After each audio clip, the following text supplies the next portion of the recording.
The UN General Assembly proclaimed 2015 to 2024 as the International Decade for People of African Descent, citing the need to strengthen national, regional, and international cooperation in relation to the full enjoyment of economic, social, cultural, civil, and political rights by the people of African descent and their full and equal participation in all aspects of society. Speaking at a summit for the Decade of Peoples of African Descent at the Guyana Marriott Hotel on Thursday, Senior Human Rights Advisor at the United Nations office based in Jamaica, Ms. Birgit Gerstenberg, said this is the time to stand up against hate and racism against people of African ancestry. The interlinkages between recognition, justice, and development, the three pillars of the decade, are critical because together they provide a comprehensive outlook on the different ways to combat racism, racial discrimination, xenophobia, and related intolerance faced by people of African descent everywhere.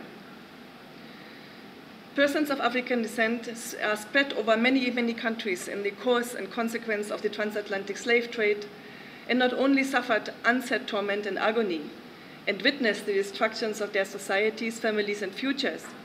but also see no justice in history, and their descendants today still pertain to the poorest segments of post-colonial societies and in the countries they live in.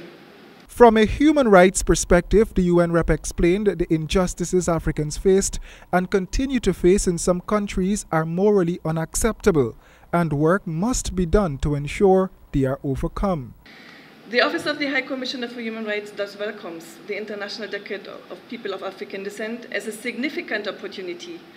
to target in particular the deeply rooted discrimination against African descendants as one concrete version of racial discrimination, outlined by the Convention on the Elimination of All Forms of Discriminations and further developed in the Durban process. But it also perceives the decade as an opening to build strong linkages to the development objectives of the Caribbean countries. The International Decade is meant to serve as an encouragement and inspiration for all governments and relevant actors in civil society to introduce change and invest in efforts in policies, laws, and activities that can transform the lives of people. Meanwhile, Minister Carl Greenidge, who is currently performing the duties of president, told the summit that people of African descent should seek to now turn their trials into testimonies and to harness the challenges they faced as an inspiration for even greater effort in the future. It is fitting that Guyana should have demonstrated leadership in the observance of the decade by undertaking to host this meeting. Such leadership is consistent with the position Guyana has occupied or sought to occupy historically. The 1763 rebellion, for example, which predated the Haitian Revolution.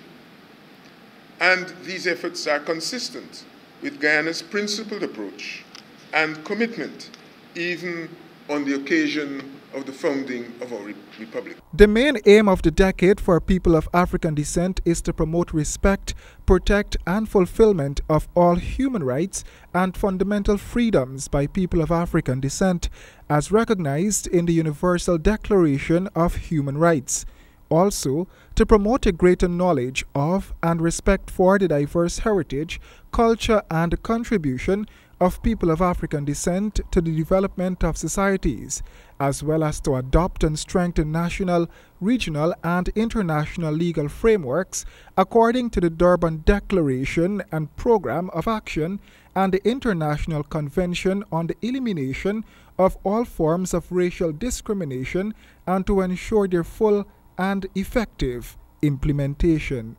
Roy Den James, HGP 9.